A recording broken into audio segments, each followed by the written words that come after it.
ভূত ধরেছে এই সন্দেহে শিকলে বেঁধে রাখা হয়েছিল বছর 16-র এক কিশোরকে। চুঁচুড়া কেওটার হেমন্ত বসু কলোনির এমন অমানবিক ঘটনায় সাড়া পড়ে গিয়েছে গোটা শহরে। আজ চুঁচুড়া সদর মহকুমার শাসক স্মিতা সান্যাল শুক্লা ওই কিশোরের বাড়িতে যান। স্থানীয় কাউন্সিলর অনিন্দিতা মণ্ডল, পশ্চিমবঙ্গ বিজ্ঞান মঞ্চের সদস্যরাও সঙ্গে ছিলেন। হেমন্ত বসু কলোনি এলাকায় এক কিশোর গত কয়েকদিন ধরে কিছু অস্বাভাবিক আচরণ করছে। হাত পা ছুটছে, গালিগালাজ করছে, সামনে কাউকে পেলে তাকে মারধরও করছে। একদিন সন্ধ্যায় প্রাইভেট পড়ে বাড়ি ফিরে হঠাৎ করেই তার এই অদ্ভুত আচরণ শুরু।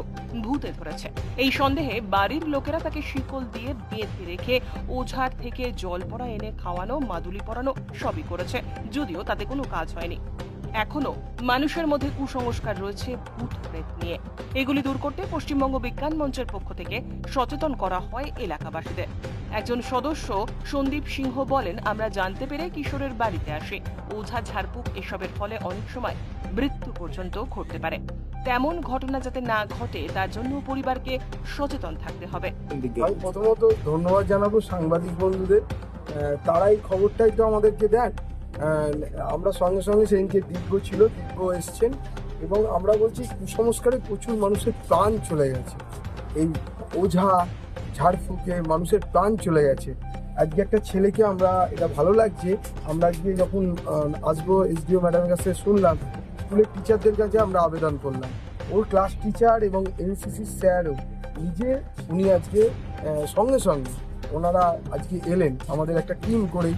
এই আমরা 4 জনের একটা টিম আমরা যে এসেছি, আমরা মানুষের কাছে বলবো অন্তর্ভুক্তি সতর্ক থাকুন, সজাগ থাকুন, আর এই কুসংস্কারে একদম আচ্ছন্ন হবেন না, এই কথাটাই শুধু বলবো। এবং আমি আবার আপনাদের সাংবাদিক বন্ধুদের ধন্যবাদ জানাচ্ছি, আপনারা এরকম খবর আমাদেরকে অনেক সময় দিয়েছেন। আমরা সেই জায়গাতে আমাদের যা ক্ষমতা সেই ক্ষমতা, এবং ম্যাডাম বলবো এসডিও ম্যাডাম দারুণ প্রশাসনিকভাবে ওই ব্যবস্থা গ্রহণ করেছেন, এই জন্য অনেক ধন্যবাদ। মহকুমা শাসক এ প্রসঙ্গে বলেন, এখনো মানুষের মধ্যে কিছু কুসংস্কার রয়েছে। কিশোরের বাবা কুসংস্কারাচ্ছন্ন, তাতে সময় এবং অর্থ দুটোই ব্যয় হচ্ছে তাদের, অথচ কাজের কাজ কিছুই হচ্ছে না। স্থানীয় কাউন্সিলর বা প্রশাসনের লোকজনকে জানানো হয়েছে, তারা আগে কিশোরের চিকিৎসার ব্যবস্থা করার জন্য উদ্যোগী হয়েছে।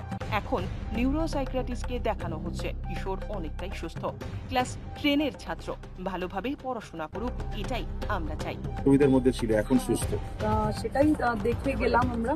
তো সেখানে সবাই মিলে এগিয়ে এসছে এবং ওনার বাবা যে প্রথম দিকে এরকম ছেলেটা যখন এরকম কিছু সিমটমস দেখাচ্ছিল, তখন যদি ডাইরেক্ট ডাক্তারের কাছে নিয়ে যেত তো সেটা মানে বেটার হতো। তো উনি সামহাও কুসংস্কারে বিশ্বাস করে ওঝা এইসব গিয়ে অনেকটা টাইমও ওয়েস্ট করেছেন, অনেক খরচাও হয়ে গেছে।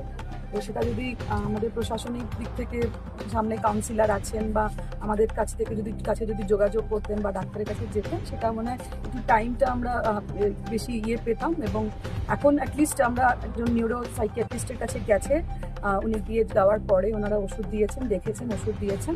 তো এখন রিকভারির দিকে আছে বাচ্চাটা, তো সেটা দেখে ভালো লাগছে। তো আমরা এটাই চেষ্টা করব যে যাতে বাচ্চাটা তাড়াতাড়ি ভালো সুস্থ হয়ে স্কুলে গিয়ে, যেহেতু ক্লাস 10-এ পড়ে, সামনে পরীক্ষা আছে, বোর্ডস আছে, তো সেটা যেন ভালো করে হয়, তো সেটাই বলবো। এবং বিজ্ঞান মঞ্চ থেকে ওনারাও চেষ্টা করছেন লোকজনকে অ্যাওয়্যার করার, যে এরকম কুসংস্কারে যেন মানুষ বিশ্বাস না করে যেন সঠিক জায়গাতে মানুষ হেল্প করতে পারে, সাজেস্ট করতে পারে। আমাদের লোকাল কাউন্সিলর উনি তো প্রথম থেকেই এগিয়ে এসে সব রকমের সহযোগিতা করেছেন এবং আমরা প্রশাসনিক দিক থেকে ওনাদের সাথে আছি, পাশে আছি। সেটাই ওনার বাবাকে আজকে জানাতে এলাম এবং যাতে ছেলেটার ভালোভাবে ট্রিটমেন্ট হয়, সুস্থ হয়ে ছেলেটা ভালো হয়, এটা সবাই আমাদের সকলেরই লক্ষ্য। আমাদের সব ওনার স্কুলের টিচাররাও এসছেন, তো তাদের দিক থেকেও একটা সলিডারিটি আছে, তারা কনসার্ন, খুব সেন্সিটিভলি জিনিসটাকে দেখতে হবে। পাড়া প্রতিবেশীরা সবাই যারা পাশে দাঁড়িয়েছে তাদেরকেও রিকোয়েস্ট করবো যে একটু সেন্সিটিভলি ব্যাপারটাকে হ্যান্ডেল করা, এবং এরকম যদি কারোর কোথাও কিছু হয় তো সেটা মানে কোনোভাবেই আর যেন এইসব কুসংস্কারে গিয়ে ওঝা এইসবের কাছে না গিয়ে ডাইরেক্টলি যেন ডাক্তারকে দেখায়, সেটাই আমাদের একটা উদ্দেশ্য। কিশোরের বাবা কার্তিক মালাকার বলেন, সবাই পাশে এসে দাঁড়িয়েছে, ভালো লাগছে, ছেলে আগের থেকে অনেকটাই সুস্থ। আজকে ম্যাডাম কি বলবেন? এসছে একদিক থেকে তো আমার খুবই গর্বিত হচ্ছে যে আজকে আমার ছেলেকে দেখতে এসছে। আমি চাইছিলাম যে ওনারা সব দিক দিয়ে আমাকে একটু সহযোগিতা করলে আমার মনে হয় খুব ভালো হয়। কারণ যেহেতু আমার রুজি রোজগার তো কম, আমি আশা করি যে ওনারা পাশে থেকে একটু সাহায্য করুক, আমি এটাই চাই। আর সেদিনকে যেমন অবস্থা ছিল এখন কি এখন ঠিকঠাক আছে? স্বাভাবিক, স্বাভাবিক এখন আছে। এখন মোটামুটি স্বাভাবিকই আছে একটু। হ্যাঁ, সেরকম থেকে অনেকই ভালো আছে।